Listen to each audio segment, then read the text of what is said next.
Good day, Crime Talk aficionados. My name is Scott Reich, and this is Crime Talk. Let's get straight to the docket. First, Aidan Fuchi is back in court. Please meet the monster. Did juror number 50 corrupt the jury selection process? Michael Avenatti, he's back. Store owners are finally starting to fight back. And another food incident for our dumb criminal. And you are not going to believe the number of people involved. Let's talk about it.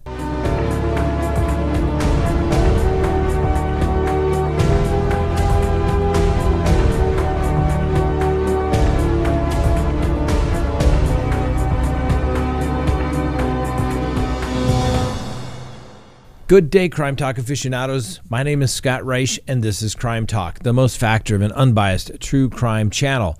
Now, first, you may be saying, what is on Scott's head there? That's right. Scott had to have a little basal cell removed from his scalp today. So, a little public service announcement here, ladies and gentlemen. Use your sunscreen, cover up, okay? Skin cancer, it's a serious thing. Because when the numbing agents start to wear off and they pulled the stitches so tight, it can kind of be a little uncomfortable. So anyway, public service announcement for the day.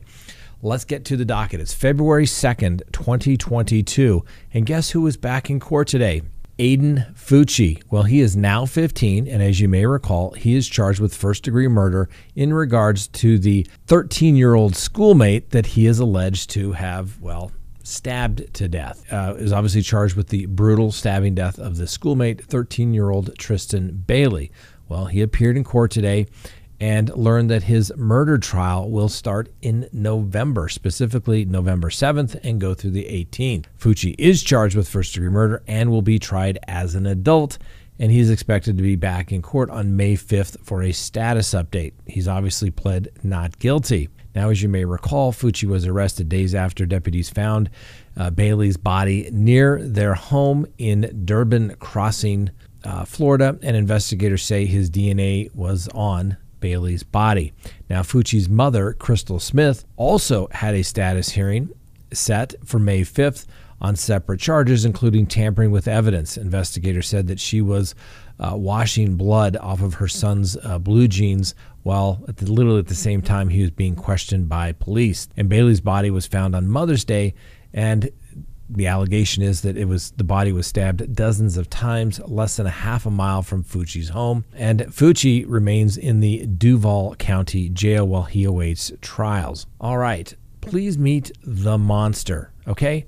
Now, when your neighbors and people that you are around refer to you as the monster, maybe you need to do a little self-reflection and see if maybe there's something that you could do better to be a little nicer person. Well, Evelyn Cruz is going to have plenty of time to do that. She's 48 and she's now in custody, and she's known around the building that she lives in as the monster. And she was arrested the other day after police say that she allegedly fatally stabbed her neighbor in their beachfront apartment building. Now, 6 months before that incident, she was arrested on a charge of assault for allegedly slashing another neighbor's neck. Now, I've said this before, past performance is indicative of future results. Yes, indeed. Well, when officers responded just before midnight to a call of the assault in progress, they found 33-year-old Jessica Britt with stab wounds to the chest. Now, Britt was pronounced dead upon arrival at the hospital, and the sad thing is she was scheduled to get married in just a few days. So it looks like Miss Cruz is going to have some time to make herself a better person. And I'm sure her attorneys are going to tell her maybe it's time to take some of those classes while you're in custody so that you can, in fact, tell the judge that you've taken steps to be a better person, even though it may not really matter because you're probably going to spend the rest of your life in prison. Although we'll give you the presumption of innocence. Not looking good for you, Miss Cruz. All right, Ghislaine Maxwell. Her attorneys are claiming that the rogue juror corrupted the jury selection process, violated Ghislaine Maxwell's constitutional rights, and say that her sex trafficking convictions are a grievous wrong and need to be reversed. That's right. Lawyers for Miss Maxwell have said her right to a fair trial was violated by a juror who admitted to a newspaper that he described his own sexual abuse to the jury during deliberations. Now, juror number 50, Scotty David, he's 35 years old, he revealed in an interview with this newspaper that he told the jury he had been sexually abused as a child during their deliberation. He went on and said that when he shared his story with the jury room on day 3 of the deliberations, the room went silent. Yeah, they were probably wondering, I thought we were only supposed to make our decision based upon evidence that was presented in court. Maybe that's why everything went silent. Well, he first told this newspaper that he had not revealed this history during jury selection because it had not been asked on the jury questionnaire. And I'm telling you, I call BS on that claim. Well, when it was in fact pointed out that question 48 of the 50 questions asked on the jury questionnaire asked exactly that question, that's right, the rogue juror allegedly then said that he did not remember it, but answered all of his questions honestly.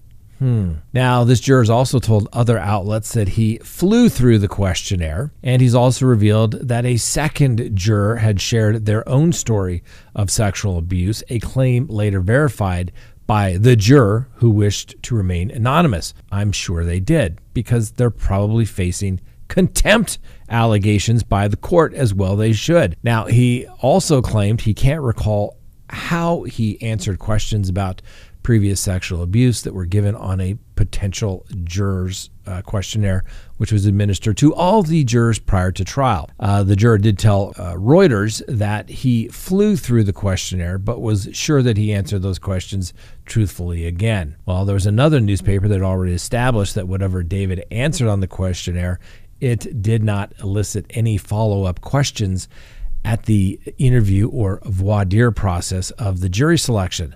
Well, why would it? The whole purpose of that questionnaire was to get that question asked so that you could discuss the matter in chambers. But when the jurors don't say that they've ever been a victim or abuse of that, why would somebody go and re-ask that question? That's why jurors have to be honest. That's why jurors are told to raise their hand and state under oath, under the pains and penalty of perjury, that they are going to give truthful answers. It appears these jurors allegedly did not. Now, Ms. Maxwell's lawyers argue that unsealing their motion for a retrial would give Scotty David an improper view of the information he should have included in his questionnaire responses. Now, Maxwell's attorneys also have stated that they believe they found a third juror who lied about being abused after a second unidentified juror told the New York Times that they too had been abused as a child. Scotty David has retained a lawyer who asked the court to provide the questionnaire, and the Maxwell attorneys are saying no, he shouldn't be given that information at all. In fact, he should recall, right?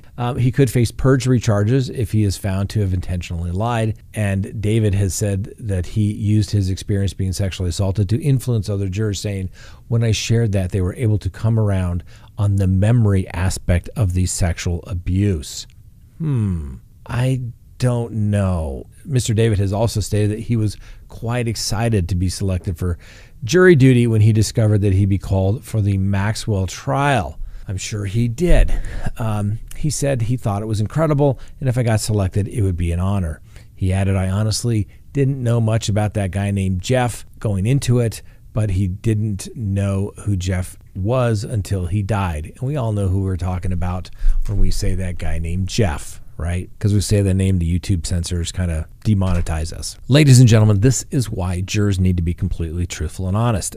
Everybody's time was wasted.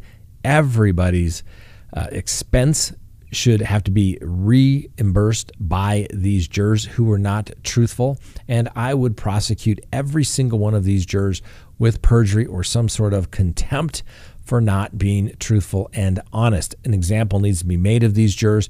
That's why we have juror questionnaires. Heck, that's even why we call it voir dire, which is a French term for speak the truth. And if you're not going to be truthful and honest, how do we expect you to follow the law when you have an agenda going into the courtroom? I know we don't expect people to live in a vacuum, but you have to base your decision only upon the legal and competent evidence that was admitted into trial and not based upon your own experiences in life and basically trying to become an expert witness and saying this happened to me and I can remember some things perfectly and others things I can't recall at all, which is apparently what Mr. David did.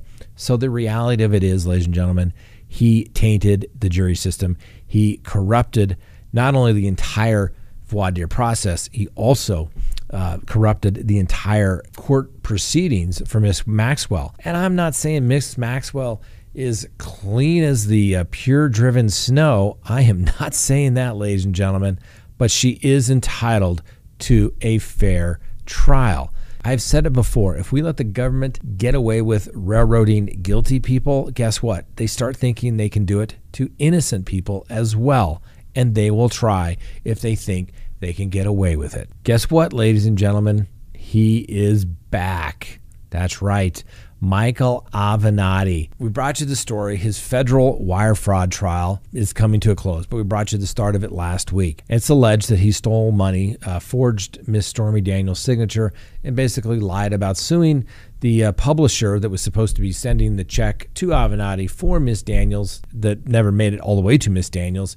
Why? Because it's alleged that Michael Avenatti had already cashed the check and spent the money on his lifestyle. Now, early in the trial, Avenatti dumped his legal team and decided to represent himself. And he was delivering his summation, his own defense, once the prosecutor's closing concluded yesterday. And he stated, "Let me be clear." Notice how he's talking to the third person here. This is what Michael Avenatti states. "Let me be clear.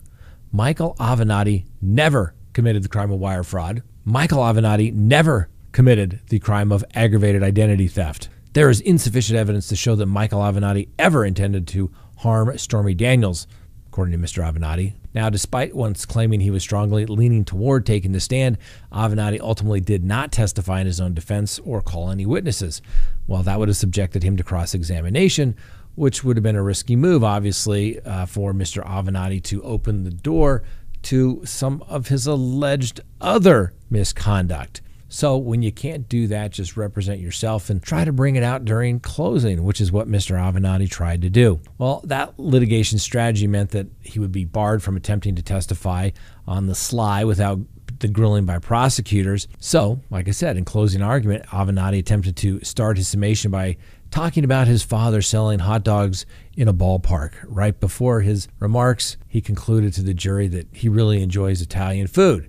Now, the Judge Jesse Furman, sustained the prosecution's objections regarding his little autobiography and his choice of foods that he likes to eat. Mr. Avenatti argued throughout the trial that his contract with Daniels stated that he would be entitled to reasonable percentage to be agreed upon between the two of them. Now, according to the government, Mr. Avenatti could never have believed that he had the right to be paid. Avenatti said that's ludicrous and it's not supported by the evidence. The contract also called for him to collect standard hourly fees and out-of-pocket expenses if a legal defense fund is established to benefit the client and has sufficient funds to pay such fees and costs.